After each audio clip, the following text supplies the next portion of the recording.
All right. Hello, everyone, and welcome to the Expert Exchange series.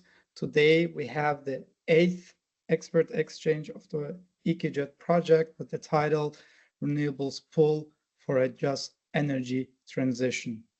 And I want to thank you all for your interest in this event. I'm sure that we all learned valuable insights from our experts on this topic. And I also want to remind you that the event will be recorded and put into the Knowledge Hub later. And to access the direct link, you can also subscribe to our newsletter, which will be shared after it. Before we start, I should mention that the event will be translated into Spanish simultaneously. And in order to do that, you can click on the link for the interpretation, which is also shared in the chat right away. And after that, you have to select the preferred language that you want to hear the presentation on. And since the translation will happen in an external source, the original audio from the Microsoft Teams should be muted.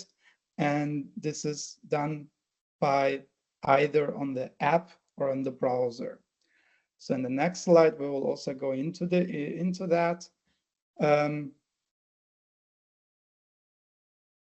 Yeah, thank you.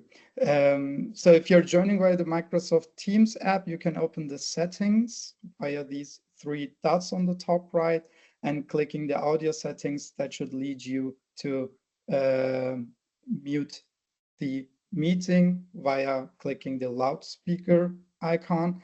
And if you're joining on browser, you can also right-click the browser tab and mute the whole tab. So there's a third option where you can also download the Interratio app on your phone through the QR code that is shared. And you have to enter the event code that is EcoJet 2025 with capital letters. And and after pressing play and choosing the language, the translation should be also done. So we will wait just a little bit so that our audience have enough time to complete the translation settings. We will start with the expert exchange in the coming seconds.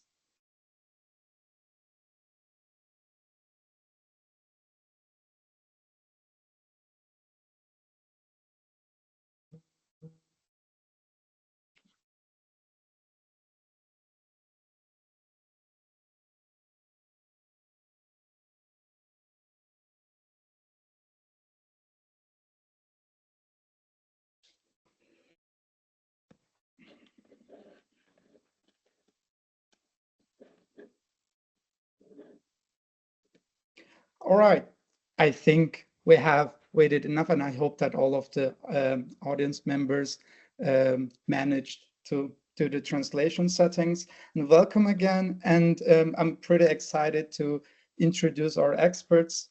And after that, I'm going to also introduce myself. So we have Adriana Weisager from the EcoJet project from the Gesellschaft für internationale Zusammenarbeit. She will be speaking on introducing the project and the expert exchange. I am Suhaib Biliji from Wuppertal Institute, working in the project, will moderate this session. And after that, we have our valuable experts, Patricia Sophia Wild from International Renewable Energy Agency will hold a presentation on the hydrogen pull factor and will introduce us to the topic. And after that, we will start sector-specific presentations on steel and chemicals. On steel, we have two great presentations, one of them from the Hilton Trollope from IDRI and also from the University of Cape Town. And he will talk about the impact of national industry policies on the global steel transformation. And after that, we will hear the presentation of Gregor Clark from Global Energy Monitor on the Brazil's opportunity to lead in steel decarbonization. After these two steel-specific presentations, we want to concentrate on chemicals through the presentation of Julien Amijou. He is an independent scientist, formerly worked in the International Energy Agency as a modeler, and he will give us his insights on the renewables pull effect for e-fuels and also ammonia, methanol, etc. And after that, we will hear the valuable wrap-up comments from the Timon Wernert from the Wuppertal Institute. And after that, we will be done with our expert exchange. So without further ado, I want to give the word to Adriana for the introduction of the project.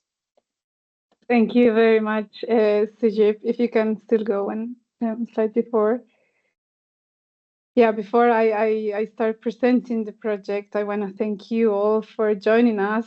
Good morning, good afternoon. As Sujip said, my name is Adriana Beizaga. I'm working as a project manager in the Innovation Regions for Just Energy Transition, in short, IKIJET project.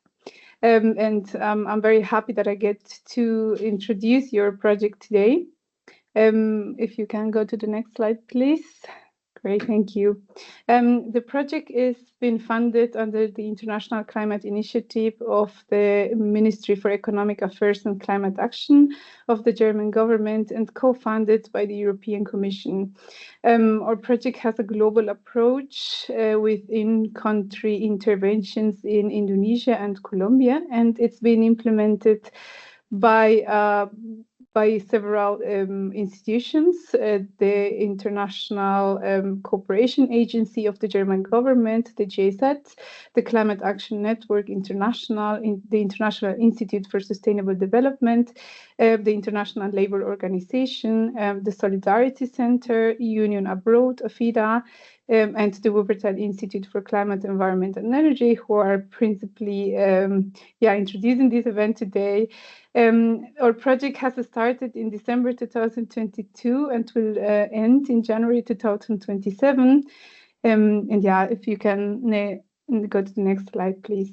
So I was just want to briefly introduce you about our project and our approach before we start the very interesting agenda that we have prepared today. So we are a global project that supports just energy transition in coal regions, in targeted coal regions in South America, in Africa and Asia. So we do that, but mainly supporting stakeholder engagement, policy dialogue, and just transition planning. So as you can see here in this slide, we have established a platform called the Just Energy Transition in Coal Regions platform that supports primarily, as I said, the stakeholder engagement, policy dialogue, and exchange among targeted regions. This interregional platform also aims to strengthen the policy dialogue at the international level with different events that we have, such as this expert exchange series, but also global annual international forum for coal regions in transition, and as well as different closed exchange formats like communities of practice where regions interact and exchange among each others in the different topics around just energy transition. Another good or big part of this interregional platform component is the creation of a knowledge hub where we share, co-create and disseminate knowledge around just energy transition. So my colleagues have just posted the website on the chat, so you can click on it and see more about our projects, what we have been working so far, not only related to the project, but also beyond the project. And additionally to this platform, we also support the just energy transition processes in Indonesia and Colombia by planning for just energy transition, including several stakeholder engagements and participation, multi-stakeholder participation in Indonesia, for example, and the creation of energy communities in Colombia with the lens of just energy transition. So as you can see, it's a very very global project with a different approaches in terms of stakeholder dialogue, engagement, and policy dialogue. So we invite you to look at the Knowledge Hub and see more about the project, and of course to reach out. And without further ado, I welcome our speakers and thank you in advance for the I'm sure very more interesting presentations and discussions in this session. So back to you, Sejid. Thank you, Adriana. Thank you very much for the introduction to the project. And I think it's worth to subscribe to the newsletter to keep updated. Before giving the stage to our speakers, I want to give a short, very brief introduction on on the concept of the renewables pull. Why do we want to go into this topic, and why that matters? So on 4 points, and I'm going to very brief on that. So the first point is the industrial transformation is inevitable, considering climate change, air pollution, biodiversity, and many other aspects. So this brings us to a huge change in the value chain of these immense polluting energy intensive industries. And we are interested to deep dive into this question and say, how can we ensure that it is just this transition? So this is our standpoint. And the second point is the technical background. And the reason is the industry sectors such as steel and chemicals are not only energy intensive, but they also need fossil fuels in their production processes. So in order to decarbonize these production processes in these sectors, green hydrogen builds the link to the renewables. So the second part of this technical analysis or technical argument is that the storage and the transportation of hydrogen is not cheap. So this means that it is best to use it where it is produced. However, we are not living on the same geography. The Earth is a heterogeneous place. So this means that the regions with abundant renewable energy sources have the cost advantage for green hydrogen production. Not only that, but also for the green industrial production, such as for green steel, also for green chemicals and e-fuels. And this means that is it possible to have a shift in the industrial geography? And this is the main question that we want to deep dive today. And also we want to focus on the opportunities and challenges for coal regions in this transition, and also discuss it and look this phenomenon from their perspective. So without further ado, I want to give the word for our first speaker, Patricia Sophia Wild from the International Renewable Energy Agency, for her presentation on hydrogen pull factor. Patricia, the stage is yours. Thank you very much, and good evening from Abu Dhabi. I'm Patricia Wild, part of IRENA's Knowledge Policy Finance Center, focusing on green hydrogen and industrial policies. Next slide, please. And I'm very happy to give you an overview or an introduction into the topic of the green hydrogen pull effect. As you can see here, IRENA has conducted extensive analysis on the topic of hydrogen, covering the entire value chain of hydrogen. You can find all these recent reports on our website that are displayed here. I will focus in the next 10 minutes primarily on two of our reports, one that we have conducted together with UNIDO and IDOS, specifically focusing on green hydrogen for sustainable development, and a report that was released last year focusing on green hydrogen strategy making. Speaking of hydrogen strategies, next slide, please. As you can see on this map, it's not from this year, but from May 2024. Many countries worldwide have released national hydrogen strategies or roadmaps. Many more countries are in the process of developing their strategy or roadmap. And as we saw of last year, half of the strategies that have been released so far have been published by European countries, but countries from the global south are catching up quickly in the process of developing their national hydrogen strategies and roadmaps. Next slide, please. And when we look at the drivers behind this national hydrogen strategy making, strategy development, we see that the most common driver mentioned in the policy documents is, first of all, the target to reach decarbonization goals. So that is the primary target that countries worldwide are mentioning, why they are focusing on hydrogen and why they would develop policies related to this. But the second most mentioned driver is the driver for green industrial development. When we look into green industrial development, this driver, we can see that there are 3 pillars behind this. Next slide, please. Thank you. So first of all, one important dimension behind the pillar of green industrial development is that green hydrogen can enable emission reduction in hard-to-abate industries in order to help these industries transition to low-carbon processes. As you can see in the figure, there is already today a substantial demand for hydrogen in the industry. The biggest consumers are refineries with 45% of the consumption, following the ammonia industry, responsible for 35% of today's hydrogen consumption.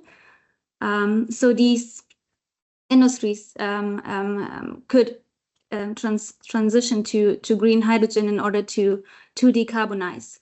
A second pillar of green industrial development is the growing green hydrogen sector will create a substantial demand for green technologies and components such as compressors, membranes, control units that need to be manufactured, which offers significant opportunities for value creation.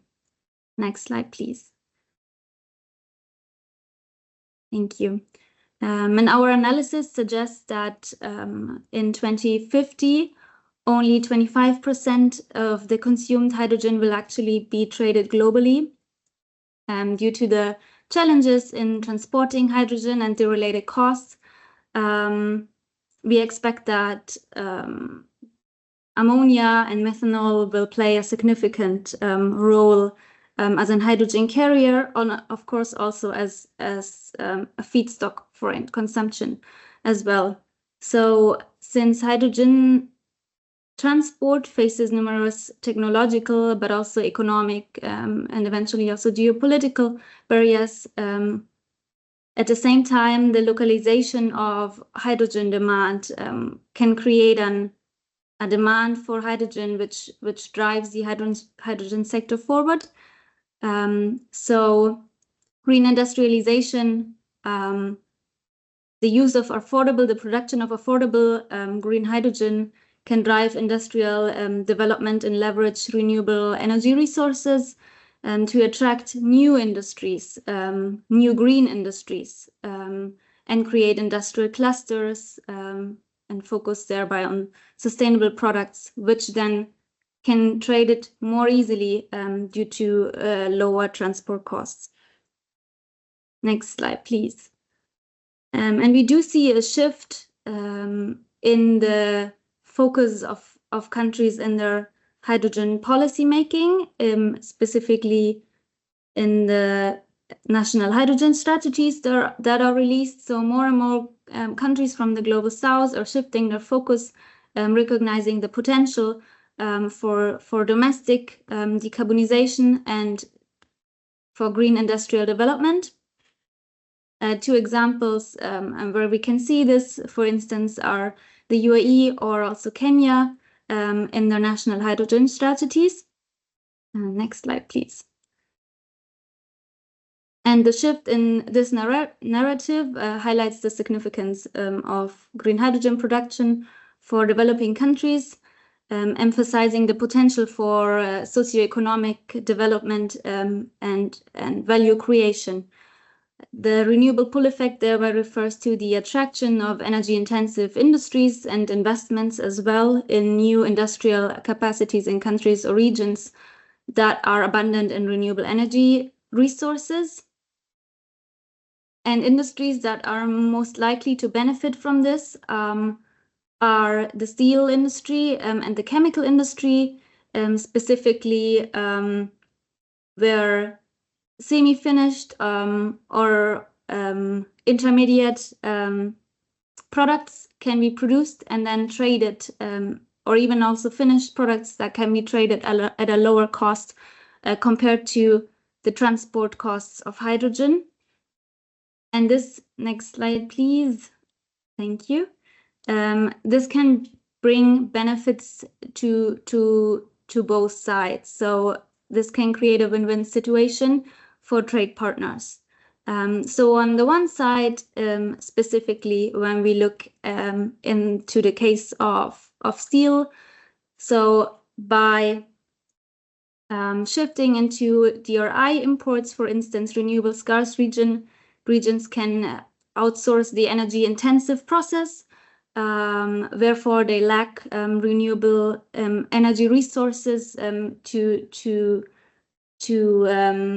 produce these products, while at the same time still maintaining jobs in the final steel production instead of losing competitiveness entirely. At the same time, renewable-rich regions can use the renewable energy resources and produce products that they are trading them as their trade partners, and thereby creating new jobs in that area. Thank you very much, and I'm very much looking forward to the following presentations for the sector specifics. Thank you, Patricia, for the great introduction to the topic, especially considering that the Global South countries are also right now in the topic of hydrogen and building their national hydrogen strategies. And this begs from my side a question, I mean, considering the amount of investments needed to deploy renewable energy infrastructure, and on top of that, also the infrastructure for these industry plants. For that, we need immense amounts of investment. And how do you see the role of finance in this renewables pull effect from your side? Thank you for the question. So finance, of course, is crucial to make, on the one side, renewable energy projects happen, but then, of course, also to decarbonize industrial processes, to attract new industries. Major amounts of investments are needed. And what we see currently, for instance, for green hydrogen projects, for large-scale green hydrogen projects, that we do see many project announcements, but actually only a small amount of projects, unfortunately, does reach the final investment decision stage. And therefore, several aspects, several steps are needed in order to address this. So on the one side, there need to be de-risking instruments in place that help to attract investments. Renewable energy projects need to be implemented, but then also all the following processes are required to create industries for green products. For instance, instruments such as guarantees, of course, also blended finance are playing an important role in order to attract private capital into these sectors. But at the same time, we have to consider very much that we don't only need profitable projects, but also projects that are impactful and that bring the most benefit to countries and to local communities, and that ensure socioeconomic benefits. On the other side, policies that create demand are required carbon pricing, for instance, quotas, public procurement are playing an important role, while at the same time there needs to be a focus on creating local benefits. So measures that ensure that workforce is equipped with the skills that are needed in order, for instance, as well, specifically for fossil fuel rich regions, so the workforce can transition to sustainable and long-term job creation. And we do see these job opportunities specifically in the local manufacturing as the job creation for construction of plants and construction of renewable energy plants are only kind of, short-term or mid-term employment opportunities. So all these factors need to be considered to ensure that it's really a just and sustainable process and transition. And I will stop now. All right, thank you very much for this very detailed answer. And I hope to discuss about it more in the panel discussion.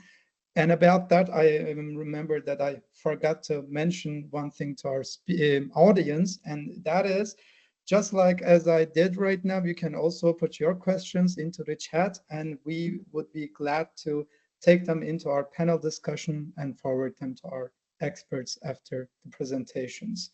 And without further ado, Hilton, please, the stage is yours.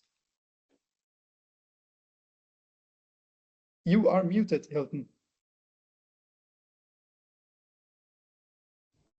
Okay, can you hear me? Good evening, yes. Good morning, whatever, wherever people are in the world. Thanks very much for this invitation to discuss this very, very live topic that is very important.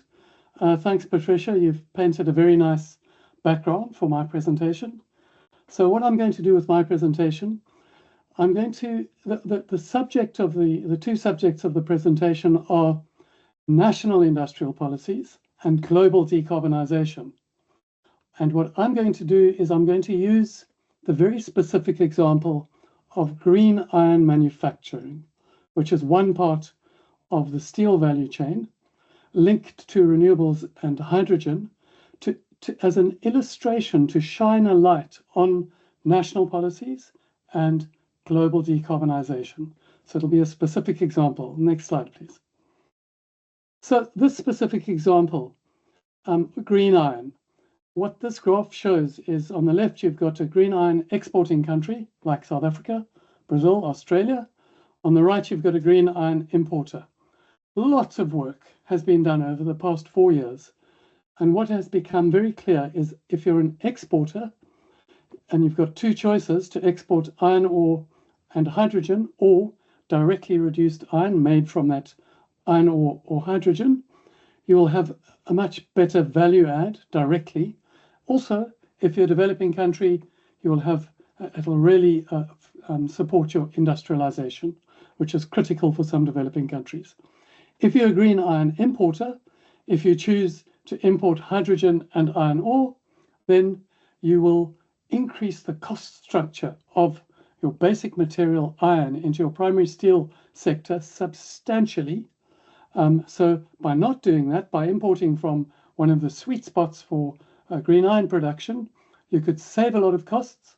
Your industry and economy could would become a lot more competitive, and the small number of jobs lost in the iron making would probably be more than made up for in the rest of the economy because of the additional lower costs, additional competitiveness.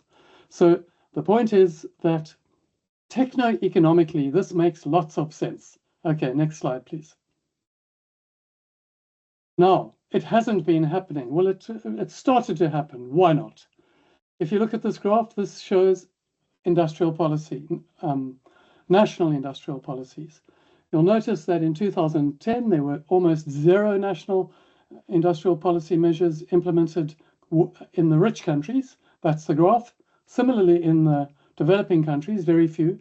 But over the past, especially about 5, 6, 7 years, there's been a huge exponential growth in national industrial policies. And this is directly relevant to the steel sector decarbonisation at the national level, as I'll show. Next slide, please.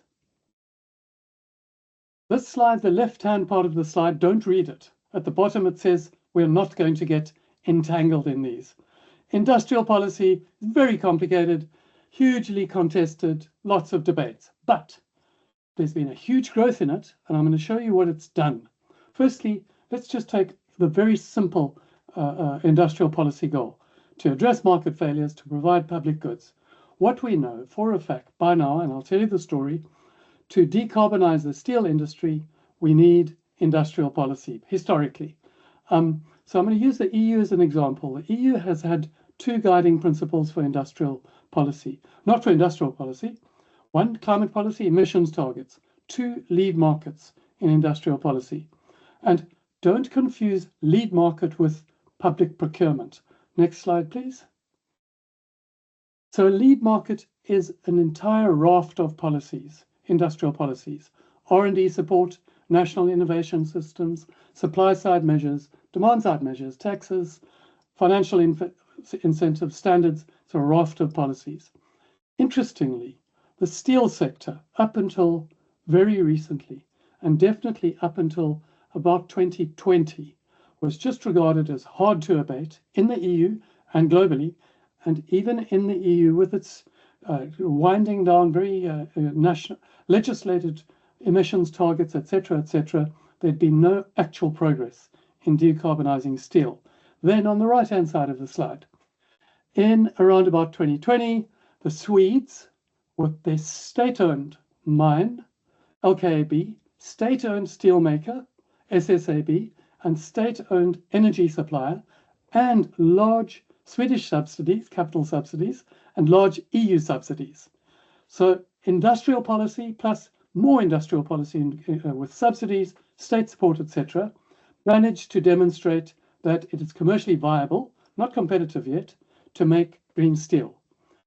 Okay, so very interestingly, when this had been done, very soon the EU offered similar subsidies into its national industrial policy mixes in all the countries, and very soon 30 HDRI projects were announced, mainly in Europe, just about all in Europe.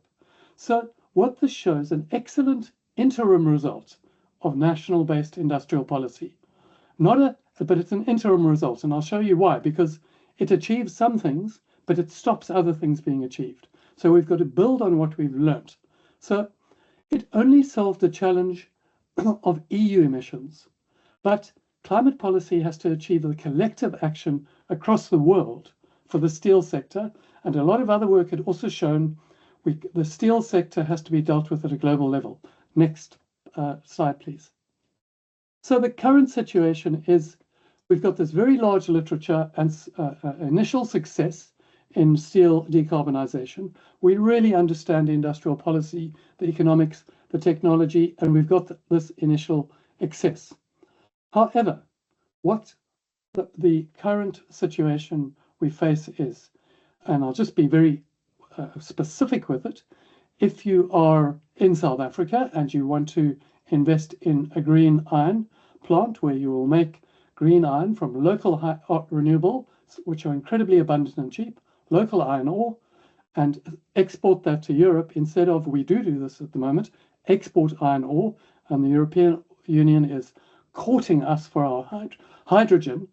If we want to set up a plant here at the moment, it's impossible from a financial point of view unless we match the EU subsidies. And this has come out very clearly. ArcelorMittal, the biggest steelmaker outside of China, they had been offered an EU subsidy for a DRI plant in Spain. They accepted the offer, but they didn't start building it. And then they said, hang on a bit, but if we build this plant here, we'll be able to, structurally, we'll be able to import DRI cheaper from one of these sweet spots, so we're not going to actually do it in Europe. So this talks about the international problem, but it's not just an international problem.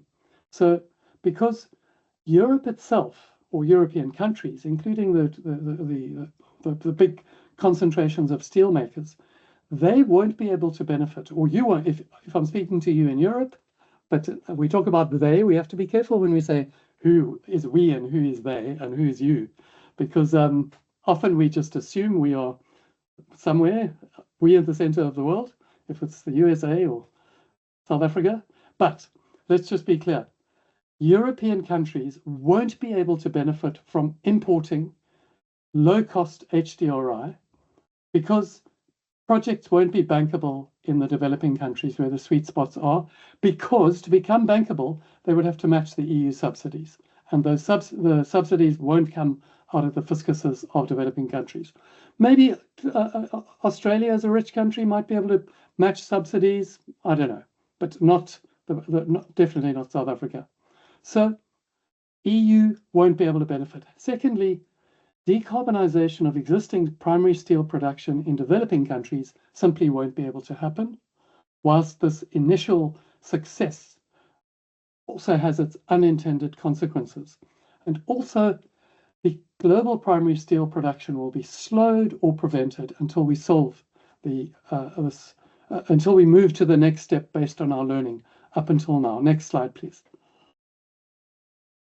So we have an excellent and necessary industrial policy, including subsidies in European countries, but this same policy has impacts on other countries, making global decarbonization problematic. You say, those are just the problems, so what are the solutions? The solution is going to be, for example, in that initial slide with the thing showing the benefits, Europe will have to show its domestic political constituencies that, in fact, by importing DRI, the small job losses in the concentrated iron-producing regions will be much more made up for by the overall welfare of the European economy. This is super hard at the moment. The other thing that's going to happen is people are going to have to talk about collective welfare in Europe and the world, but also in Europe and in each European country, before pandering to narratives pushed by very specific interest groups.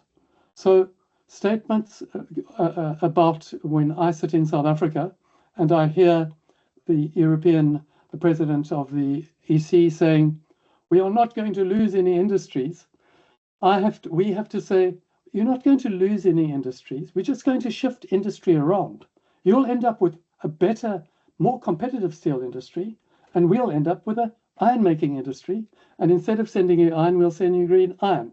So, but to do that, we're going to have to get the national politics for national industrial policy correct, and we're going to have to get the national industrial policies of different countries. We're going to have to recognize that we have very different needs. We're not going to solve this when everybody becomes like Europe or the USA, God forbid, or Australia. Well, maybe that'll be, I don't know. We can't become like each other. We are who we are, where we are in our development pathways and situations, and we need to harmonize these national industrial policies. Thanks very much. Thank you, Hilton, for the presentation and also your opinions on the whole situation right now of all this dilemma on successful industry policies on the one hand, and on the other hand, there's also hindering the development in the South African iron making industry.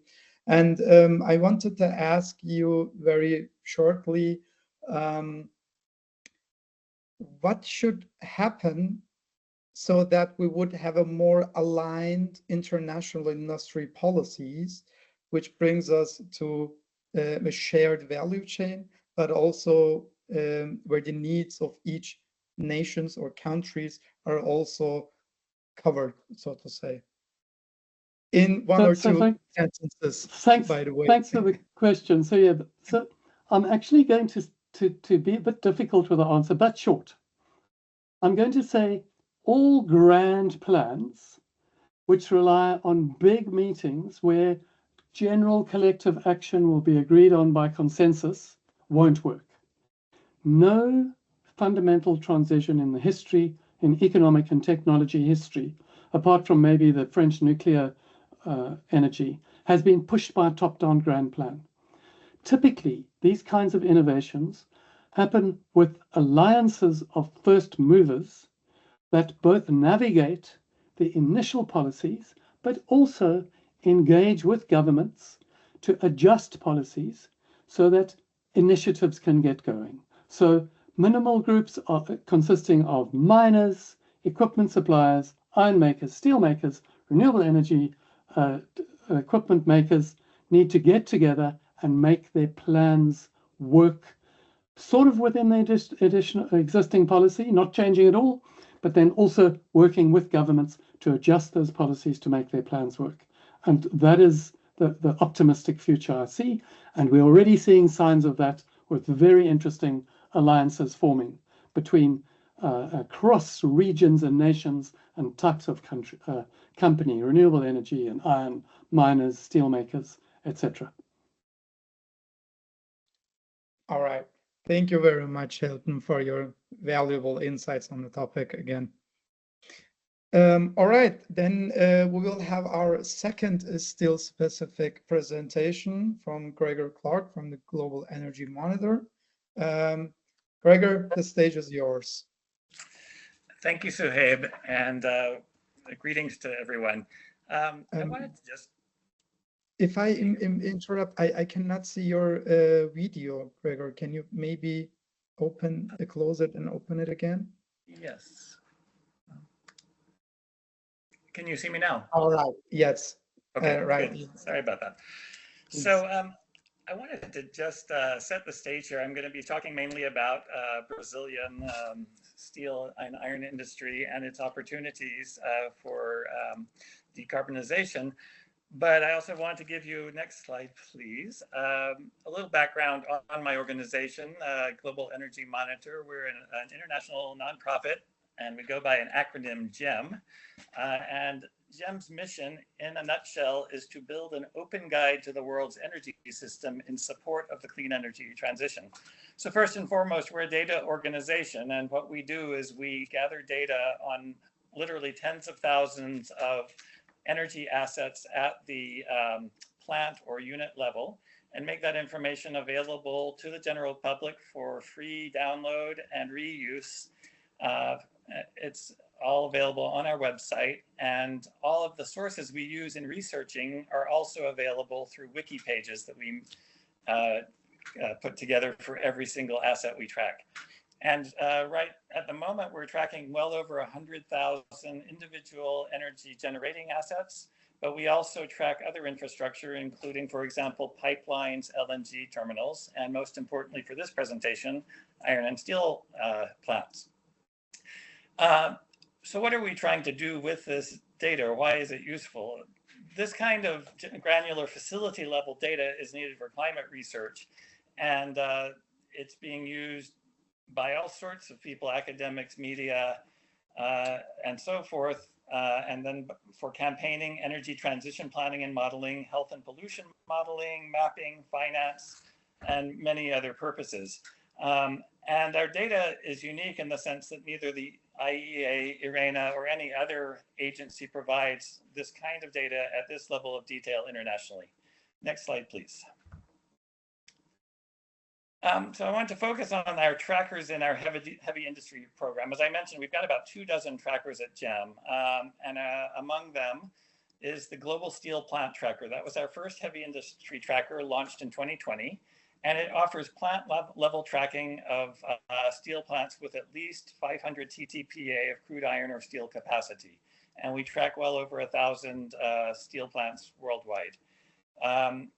And then in 2023, we launched the Global Blast Furnace Tracker, which builds on the Steel Plant Tracker by offering unit level tracking of individual blast furnaces, adding details about the furnace age, relining dates, manufacture model, and so forth.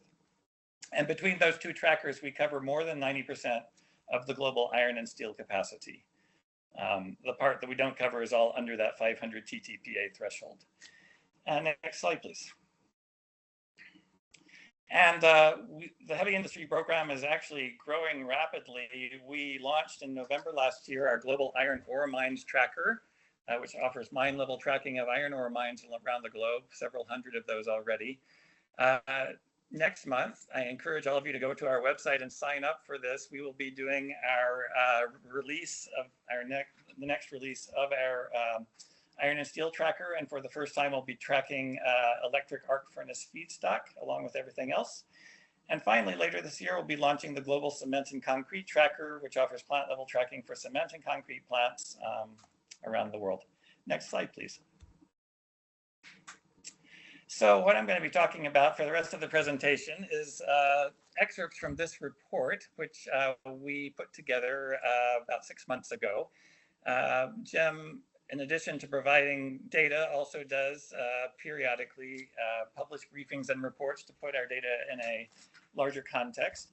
And what I'd like to do here is 3 things: give you a general overview of Brazil's existing iron and steel industry, talk about the basic technologies for decarbonizing that industry, and then we'll last a little bit about Brazil's potential role at COP30 when it has the global stage to present itself as a green steel leader. Next slide, please. So Brazil is already, in fact, a global steel leader. In our tracker, we track 21 operating steel plants, and those plants collectively rank 9th globally in the world. Brazil ranks 9th globally in steel production and 1st in Latin America by a long shot. Next slide, please. The current situation is that Brazil, however, relies heavily on higher emissions technologies. So this graph here is color-wise not very interesting. The brown represents blast furnace technology, and all operating and announced iron making in Brazil, in fact, relies on that heavier, more emissions intensive blast furnace technology at the moment. There's very little DRI in Brazil. Next slide, please. As far as operating steelmaking capacity, the situation is somewhat similar. On this graph, you'll see the brown line represents basic oxygen furnaces, and the green represents electric arc furnaces. So although all of Brazil's developing steelmaking does use the cleaner EAF technology, operating steel making is heavily weighted toward BOFs. It's roughly 3/4 of Brazilian furnaces are the BOFs at the moment. Next slide, please. So one real key strength that Brazil has, and this relates back to what Hilton was just talking about, Brazil is a top producer and exporter of iron ore, surpassed only by Australia. In the graph here, the green represents Brazil and shows that Brazil had 20% of total exports and 18% of total iron ore production globally in 2023. So not only is Brazil a leader in terms of quantity of iron ore produced, but it also has some of the world's highest quality iron ore with 60 to 67% iron content. And that's absolutely crucial for the low emission green hydrogen based DRI production that Hilton was just talking about. Next slide, please. So I wanted to look at the technologies for decarbonizing the industry. The most basic one would be to retire blast furnaces and basic oxygen furnaces. Brazil's 7 largest steel plants all use the BF-BOF route, relying primarily on coal as the reducing agent. And the graphic here is just to show that many of Brazil's blast furnaces have been recently relined. The lighter color brown dots on the right side of the graph all represent blast furnaces that were recently relined and won't really have to be relined until after 2030, between 2030 and 2040. However, the darker dots on the left represent blast furnaces that are going to come due for relining by 2030. And that's a time, because of the cost of relining, it's a time when companies often make decisions to look at other technologies. So that's the key pivot point potentially. Next slide, please. One unique aspect of Brazil's steel industry is they use a lot of biochar in their blast furnaces. And in fact, that has been the main focus of decarbonization efforts in Brazil up till now. And those efforts have resulted in 11% of steel production being based on biochar in 2021. And the table here on this page shows the 7 Brazilian steel companies that actually have their own eucalyptus plantations where they literally produce their own biochar for use in their steel production, iron and steel production. However, ultimately, it's important to stress that biochar really offers only limited substitute potential for coking coal, and so it's really not a route to eliminating coal dependence altogether. Next slide, please. So another key strategy for decarbonization is transitioning to electric arc furnaces through scrap-based EAF expansion. Like all countries, Brazil really needs to replace BF-BOF technology with EAFs to fully decarbonize its steel industry. EAFs currently only make up just under 1/4 of Brazil's steelmaking capacity, and there are very limited expansion plans. And a big reason for that is that Brazil has limited and volatile scrap supplies. So even though scrap-based EAFs offer the lowest emissions, DRI-fed EAFs are going to be important in Brazil. Next slide, please. So I wanted to, again, just highlight what a unique potential Brazil has in terms of green iron production.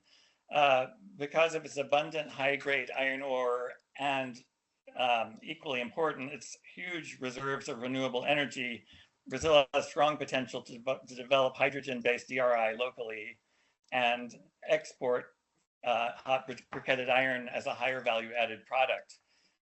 Brazil, in the global scene, as we show in our wind and solar trackers, Brazil ranks 2nd or 3rd in terms of prospective wind and solar capacity. So that's a huge asset along with a high-grade iron ore that I already mentioned. And Vale is getting involved. The Brazilian iron company at Vale has announced plans for an HBI production hub that will start with fossil gas and then shift to green hydrogen. And Vale's also begun forming partnerships to explore large carbon steel hubs in Brazil centered on green hydrogen and HBI production. Next slide, please. Brazil's geography is interesting to look at. This map may be hard to see, but basically a lot of the best renewable resources are concentrated in Brazil's northeast. A lot of Brazil's industry is concentrated more in the southeast. However, there are already green hydrogen projects underway, especially in the northeast, and pilot projects also in the southeast. And I'm going to just skip over that next point and go to the next slide, please. So I want to wrap up by just saying a few words about where Brazil is at and what it could possibly do as COP30 host this November. Brazil, because of all these, of the potential mentioned here, certainly has the capacity with the right policies to become a global green steel leader. Gerdau and ArcelorMittal, which are 2 of the biggest steel producers in Brazil, both have stated that they are aiming for carbon neutrality by 2050 with the right support. So far, Brazil's efforts have been somewhat anemic in terms of planning. The industrial plan published in January 2024 didn't really address steel, and Brazil's November 2024 NDC update still lacks specific steel industry targets. But all of the different influences mentioned by Hilton and Patricia already are equally applicable to Brazil. Subsidies, blended finance, carbon markets, investments, partnerships, and international cooperation from the global north are all going to be key in enabling Brazil to reach its potential.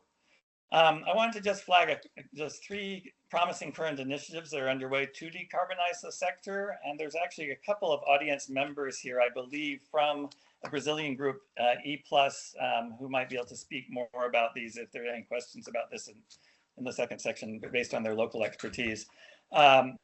But at any rate, there is work going on between government and industry towards the National Industrial Decarbonization Strategy. There's a strategic partnership now between Brazil and the United Kingdom called the Industrial Decarbonization Hub that's aimed at mobilizing financial and technical resources to drive Brazil's low carbon industrial transition. And finally, the Industrial Transition Association has an initiative to unlock funding mechanisms to accelerate key industrial decarbonization projects in Brazil. And next and last slide, please.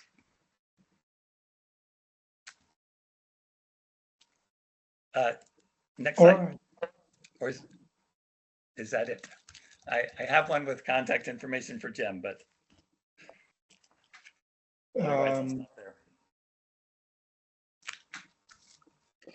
we can share it then also after the so to say, after we put the slides with the public.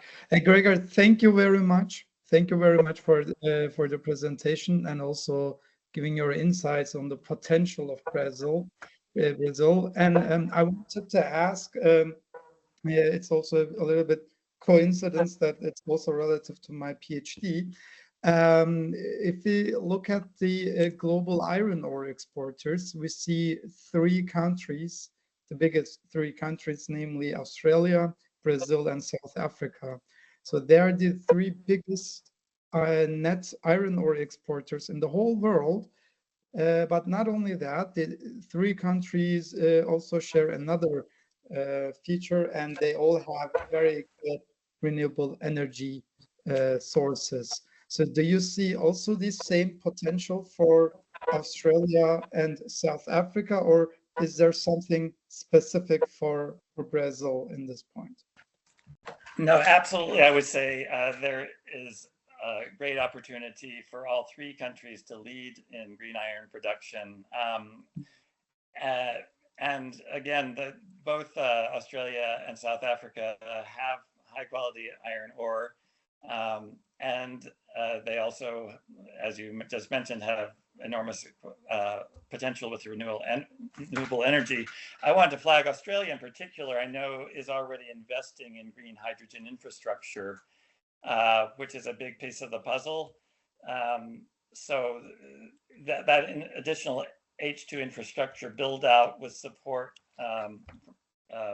nationally is something that anyone who wants to produce green DRI is going to need to secure.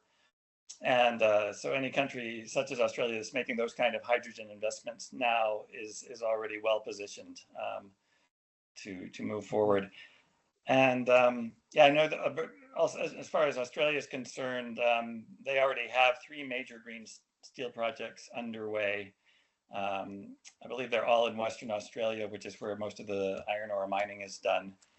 And I honestly think that Hilton can probably speak more cogently on South Africa than I can.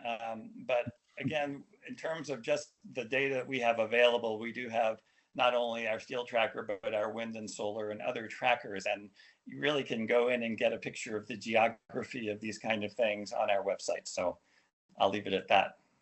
All right. Thank you very much, Gregor, and also for the answer.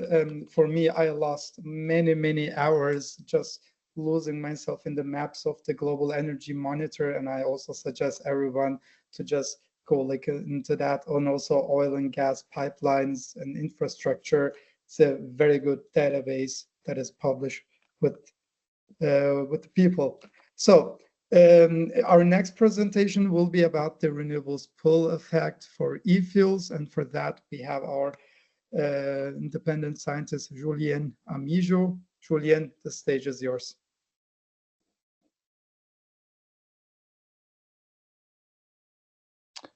Thanks very much, Suhaib, and thanks for the invite to this nice event and for the previous presentations. So I'm going to to address another big side of the question, I think, because if fuels are, besides the green iron, there are also the other, I think, large promising way of sort of trading hydrogen in embedded industrial products. So the question I'm going to address is trying to understand if globally we are seeing that the production of those products is locating towards where the best renewable resources are. Next slide, please. So first, I don't know if you see the same as me, but in the slide in the middle picture, it's very strange symbols. We are really sorry that happened in the time of conversion. Well, so we are going to rely on your explanation, Julian. Sorry for that. That's because of Macintosh versus Microsoft, I think. So we have a lot of AI, but some very problems still remain. Okay, let's first understand well what are electrofuels. So the broader concept is of synthetic fuels. So synthetic fuels is when you take hydrogen and you combine it to either nitrogen or carbon to produce ammonia, NH3, or on the carbon side, you can produce synthetic methane, synthetic methanol. So actually methanol is only synthetic. You don't find it in nature. And also by the Fischer-Tropsch process, it's possible to synthesize longer hydrocarbon chains. So it's called synthetic crude oil, and then it can be distillated and refined to produce synthetic kerosene, which is a major sort of goal, but it does not only produce synthetic kerosene, it also has byproduct synthetic diesel and naphtha and others. So the name of the game is that those molecules are heavier, so they are much easier and cheaper to handle, store, and transport than hydrogen. And they are really needed in some sectors, which I'll detail later. Okay, but synthetic fuels, depending on the source of hydrogen, they are called, in the color code, they could be, well, the color coding is imperfect, but it's still sort of very graphic. So if the hydrogen is electrolytic, from electrolyzing water, that's electrofuels. If it's from fossil fuels, the hydrogen produced from gas or from coal, and adding carbon capture, use, and storage, then it's called low carbon blue hydrogen, and then it's synthetic fuels, low carbon synthetic fuel, but it's not electrolytic. So keep that in mind. And so synthetic fuels in general represent 70% of low emission projects online today, globally. So that's a big share. And about 45% of announced projects to 2030. So it's an important share. Next slide, please. So what is the future demand for these electrofuels? Or synthetic fuels, actually. So they are, so this is a broad picture. I'm just willing to give a sense of the orders of magnitude of the main markets. So there are existing uses which need to be decarbonized. On the chart, you can see for ammonia, current demand, 180 megatons of ammonia produced today needs to be decarbonized. So that's a demand to decarbonize the current use of ammonia, which is 80% for fertilizers. There is also 100 megatons approximately, or 2 exajoules of methanol for the chemical industry, so producing plastics mostly. And there are Fischer-Tropsch liquids produced today. but they mostly, I don't consider that as a main source of demand because it's basically to replace oil. Well, to replace oil in countries that don't have much oil. So, well, that's a different, that's a little bit special. In the future, besides decarbonizing these current uses, which are mostly in the chemical sector, the long-range transport needs to be decarbonized, and molecules are needed for the maritime transport and for aviation. And in the upper chart, which shows the IEA's net zero scenario, in 2050, you can see that the largest share of fuels for the maritime sector on the left is the purple ammonia, whereas methanol, the yellow part, is seen as a very, very small share of decarbonized shipping in 2050. And on the right-hand side, for aviation, the largest share of is the orange part. The largest share of low-carbon fuels in that scenario is synthetic kerosene. And the second largest is the green part, biofuels, which is kind of connected, as we'll see later. And methane is actually, synthetic methane does not really have a major source of hard demand in the future. That's what I believe in principle, and we see. So next slide, please. So my point in the previous slide was basically that ammonia and synthetic kerosenes are the two large targets, and methanol also a bit for the chemical sector.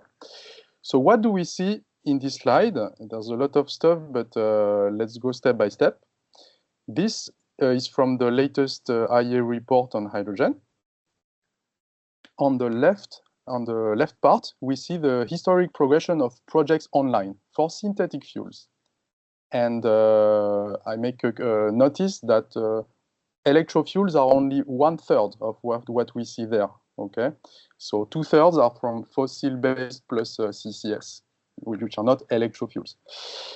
And what we see is that currently, until now, there's so ammonia represents half or 2/3 of the projects. And if we look announced project by 2030, so that's the chart on the right. By 2030, ammonia represents 85% of synthetic fuels, clean syn fuels projects by 2030 announced. So very large share, which we'll understand why later. Julian, I'm really sorry to interrupt, but we need you to speed up a little bit because we have a time constraint. Thank you. Yeah, we try to speed. I'm 7 minutes, I think. Okay. So methane represented half of projects, synthetic methane, half of projects 2020, but it becomes negligible in 2030. I think I explained that there's no demand for that. So kerosene and methanol, synthetic kerosene, synthetic methanol, are the second after ammonia. It's important to note that only 7% of the announced projects by 2030 are committed. I mean, have reached the financial investment decision. Only 7%. Next slide, please. Okay, now if we take those 20 megatons of hydrogen equivalent announced project by 2030, and if we look at the regions where they are, we can see two major things. For ammonia, on one hand, projects are a little bit everywhere, and there are regions that are very renewable rich, like Australia, Latin America, as was mentioned earlier.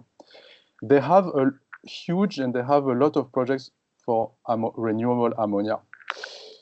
For Fischer-Tropsch or methanol, so carbon-based electrofuels, they are the green, dark green, and light green. They are much more concentrated in Europe and in US and North America. And the reason for that is that to make them, you not only need renewable electricity, you also need carbon, a carbon source, which has to be sustainable. Otherwise, well, it doesn't qualify for the climate challenge. And there's only two sources of that technologically today. There's biomass or direct air capture. Direct air capture is very expensive, so today it's biomass. And biomass is not everywhere. So the renewable pool effect is weaker for those carbon-based fuels because they need biomass. Next slide, please. So this map shows the cost of just the hydrogen, electrolytic hydrogen from wind and solar. This map was is 5 years old almost now, and essentially we did it, and it essentially we can see that the sweet spots for producing hydrogen, renewable hydrogen, and then renewable electrofuels would be where you have the best renewable resources, so deserts, places with a lot of abundant solar energy, mostly. Next slide, please. This is the latest version of the same map, where you can also see offshore wind. So you can see along the coast, but it's in blue color, so quite expensive. So not so much attractive, at least yet. Well, next slide, please. And well, those graphs I'm showing are some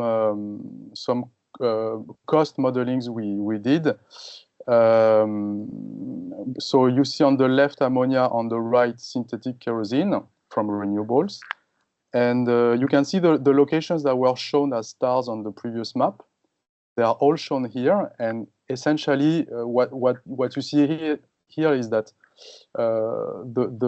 if the electricity cost, effective cost used for the process is lower, it has a strong impact on the cost of producing those fuels. Next slide, please. This is the same sort of calculations, but showed only for synthetic kerosene, and so it's combined wind and solar modeling and optimizing that. The yellow part is the solar, the part of the cost, which is solar electricity. The green is the wind. So the two together is the electricity. You can see it's a sort of half or 60% of the cost in that modeling, which is a bit old. But if we go to very low cost, so for example in Abu Dhabi and Saudi Arabia, which are the two cases on the bottom of the figure, we see that the cost of carbon, so the black part, could be up to about 50% of the cost of producing synthetic kerosene. So that's quite important. Next slide, please. And this, so this slide shows we can learn two things on this side. So on the left, we can see this compares the cost of low carbon ammonia and synthetic kerosene from the various routes to the cost of the fossil-based today routes, which are the vertical gray sort of shaded bands. And for ammonia, we can see that renewable ammonia, which is the one we're interested in, could become could get in the range of competing with the fossil-based ammonia, the gray part, Whereas for synthetic kerosene, it's more difficult. It's even in 2030, it's a bit further from, it's more expensive. And if we look at the just kerosene on the right-hand part, so this has two sources of sustainable carbon separated, either biogenic on the bottom or from direct air capture on the top. And the main lesson here is to see the influence of CO2. So the CO2 feedstock, if you take it from biomass, it's less than 10% of the cost. That's the green part there. But if you take it from DAC, it can be more than 50%. Okay, so it's very determining for synthetic kerosene to get cheap CO2. Next slide, please. Okay, I cannot detail all the examples here, but the message here, it's a list of cases of green ammonia projects in the world. And the message, basically the message is that there are quite many projects developing at the gigawatt scale in Saudi Arabia, in Chile, in Namibia, in India. There's even one project which really had received FID. And actually, the Indian project is really interesting because it got FID and it's really going forward, this project, and there's a picture on the right. The project works because it will inject the renewable ammonia directly into a local industrial facility. So that's really the offtake, and the offtake is clear, it's there, and that's very important because many of the projects, for example, in Chile, that did not receive FID, they were planning to export ammonia, but the offtake is not clear, and it's not sufficient to produce a renewable fuel. You need someone to commit to buy it and to use it. So that's the main message. And in Australia, all the projects have been really, I mean, none has received FID, and well, the bubble is sort of going down for the moment. Next slide, please. For methanol and kerosene, the geography is different, as I already mentioned, because there needs to be a compromise between cheap electricity and cheap biomass. So I cannot detail everything, but in some cases, we see that the projects have been located really close to excellent renewable resources. So maybe I can mention the Chile case, because it really has been producing electro-methanol and electro-gasoline since 2022 at small scale, and it has been exported to Europe. So it's already a renewable pool effect working. And the CO2 was taken from a local brewery. So that's biomass, it's renewable, but it's small scale. It's not very abundant. And for the next step of the project, for Cabo Negro, 250 megawatts, the plan they have, I was told that last week, is to import forest residues from 1,500 kilometers north, because it's not the same geography in which you have the Patagonian super strong winds. That's close to desertic. And the place where you have abundant cheap biomass residues is a forest with much more humid weather. So it's a different geography for the carbon and for the electricity. That's the key message. And the second key message is that with direct air capture, if it becomes cheap, it would be possible to match the geographies, because direct air capture could get carbon almost in the desert just from cheap electricity, but it needs to scale up. Last slide, please. So this last slide to wrap up, I already told everything, but the key message is that electrofuels are really necessary for decarbonizing long-range transport and chemicals, so ammonia and methanol. For ammonia, the RE pool effect is working well in terms of developing projects because nitrogen is 80% of the air. So you can design a project anywhere as long as you have a very good renewable resource, solar and wind.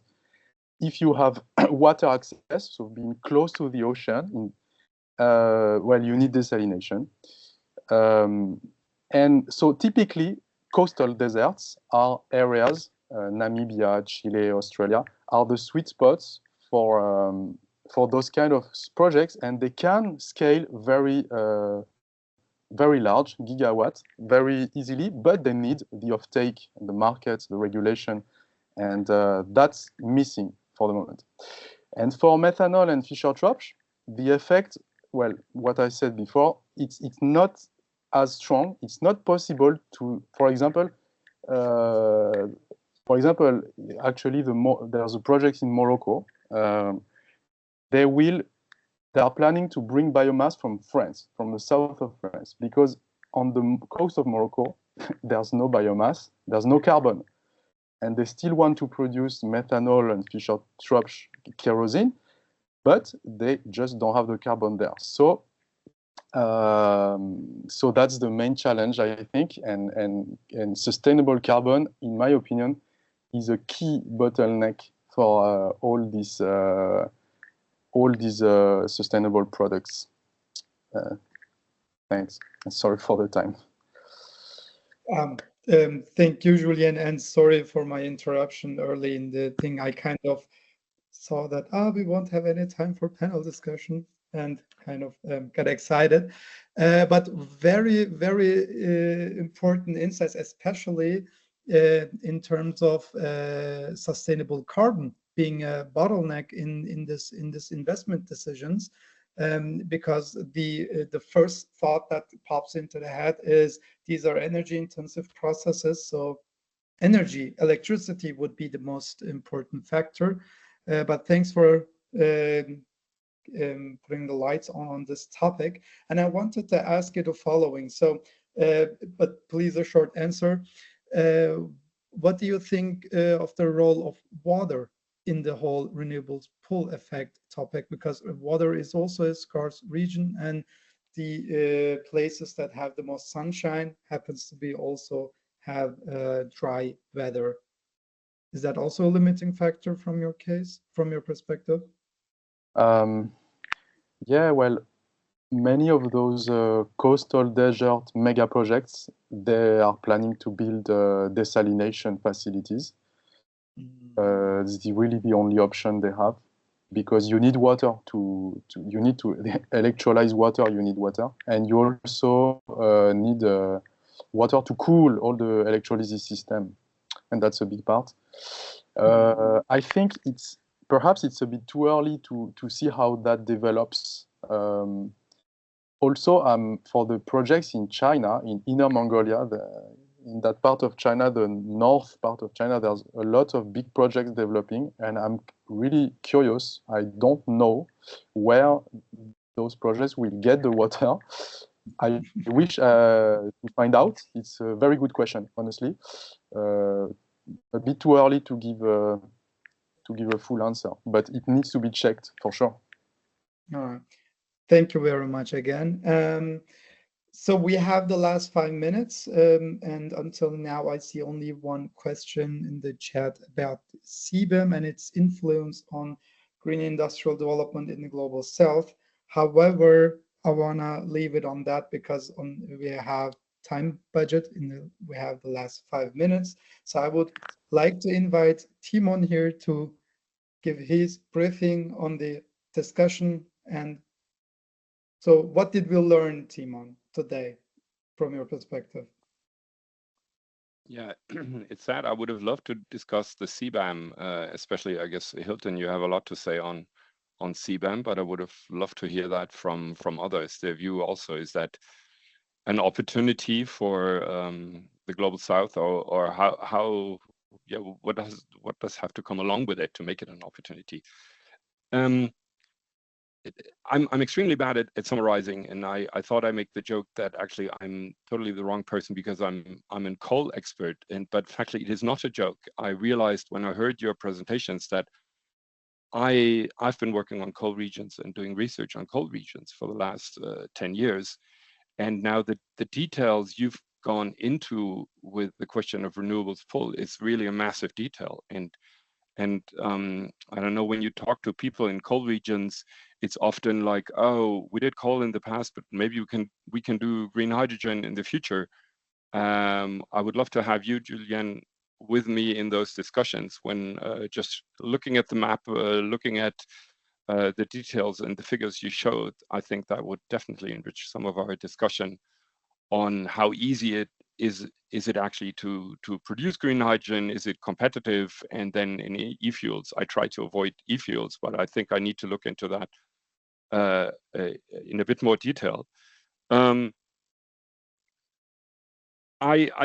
loved, Gregor, your example on Brazil. I think it is just those details of, oh, what makes it work and what doesn't make it work, to understand of what could be other countries that that can make it work. And and I don't know. If you look at coal regions, I mean, basically the question is, there are some coal regions that have a lot of renewable potential, and many things of the thing we discussed today could be an opportunity. But there are clearly coal regions that also have a lot of industry, because this is where the heavy industry just went, because where the cheap energy is. And if we think, okay, the future cheap energy will not be coal, but the future cheap energy will be renewables, then those industries could head to, well, do they head to coal regions? Is it an opportunity? Patricia, you framed it very much as, oh, it's a potential win-win in both opportunities, but there I see a lot of competition. And yeah, Hilton, you said, or actually, I don't want to dwell on what you said, but what reminds me, when I look at coal phase out processes in Europe, I always say, whoever I talk to, you can learn a lot about coal phase out processes in Europe. And a lot of which you can learn is not how to make it great and look at the good practice, but a lot of it is you can see the mistakes. And clearly one of the mistakes, I would say, in many countries in Europe was we cling to coal much too long, and we put in subsidies for a much too long period of time. And when I take that with what you just said, Hilton, it's, well, are we in the process of subsidizing our energy intensive industries, protecting it? Maybe it's not a subsidy, but protecting it. And should we rather not protect it, but rather look for partnerships in countries that can produce methanol, ammonium, green iron, whatever, more cheaply than we could do in Europe? Would that be a mutual benefit? But yeah, I would love to go for dinner with all of you and all the participants and ask you a lot of questions, because frankly, I've just scratched on the surface of this topic, and I would love to have more time for that. Thank you, everyone, and I hand over for Siep for final comments and final words. Yeah, thank you, Timon. Count me in on this dinner, please, if that would ever take place. But I also want to thank you, all of our experts, for very detailed presentations, and are also accepting our invitations. I think it has been a great expert exchange. I think our stakeholders, especially from the coal regions, have an idea what is the next phase of the industrial production of industrial value chains in the phase of climate change, in the era of renewables. So thank you again.